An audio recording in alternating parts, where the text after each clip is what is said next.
The phone rang before sunrise. On the other end was a nurse whose careful tone immediately told Emily Parker that the situation was far more serious than she had imagined. Arthur had just been transferred to hospice care. The time he had left could now be measured in days. Emily left her apartment immediately. When she stepped into his room, her grandfather was lying quietly beside the window. The pale morning sunlight rested on his silver-white hair, making him look much smaller than the man who had once built an entire family through his own hard work and determination. Emily called her mother. Then she called her brother. The answers were all the same. They were busy. They would try to stop by tomorrow. Tomorrow, and then another tomorrow. Meanwhile, Emily showed up at the care facility every single day. She brought books he enjoyed reading. She brought soft meals he could still eat.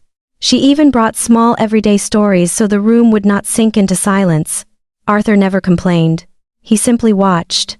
Every time footsteps echoed through the hallway, his eyes drifted toward the door.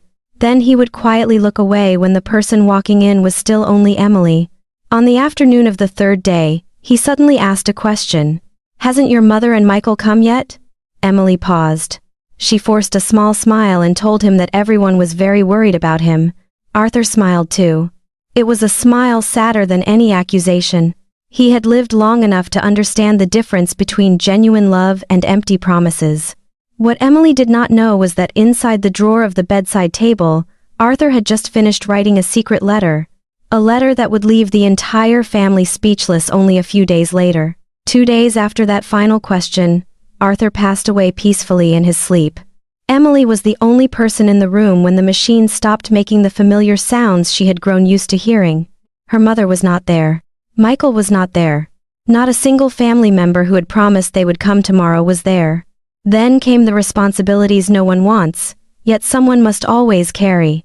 Emily signed documents, met with the funeral home, selected memorial photographs, arranged flowers, contacted relatives across several states.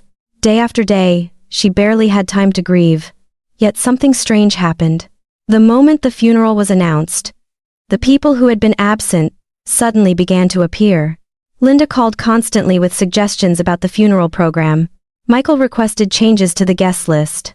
They spoke to relatives as though they had personally cared for Arthur throughout his final days. Emily heard it over and over again. Arthur was so lucky to have such a devoted family. Each time, she remained silent. Not because she agreed, but because she was too exhausted to explain the truth. When the visitation finally arrived, the church was filled with people. Michael stood before the crowd with a solemn expression. He spoke about his love for his grandfather. He shared childhood memories. He described the special bond they had supposedly shared.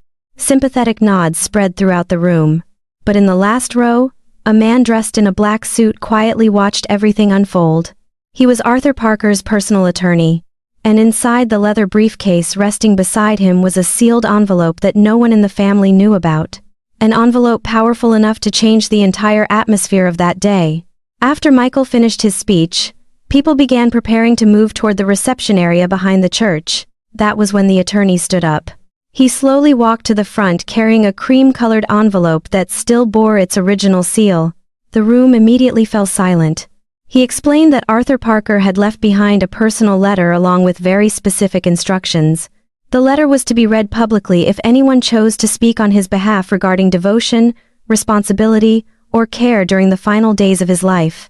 No one said a word. The attorney opened the letter. His steady voice echoed through the silent room.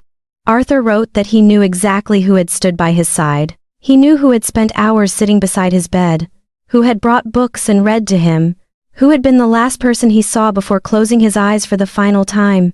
Then came the sentence that seemed to freeze the entire room. "The only person I completely trust is my granddaughter, Emily Parker. Not because she has more money, not because she is more successful, but because she is the only one who always showed up." The attorney continued reading. According to Arthur's wishes, the management of his personal belongings, his charitable donations, and all final decisions regarding his personal legacy would be entrusted entirely to Emily. Emily slowly lifted her head. For the first time in many days, she felt her throat tighten. Not because she was surprised, but because her grandfather had seen everything. Across the room, Michael lowered his eyes and stared at his shoes. Linda quietly turned her face away. There were no arguments. No accusations, only the truth. And sometimes, a truth spoken at exactly the right moment is more powerful than any confrontation. After the last guests had left the church, Emily remained standing alone in front of her grandfather's photograph. The pain of losing him was still there. But she understood something with complete clarity. Family is not proven through words. It is proven by who stays when everyone else chooses to walk away.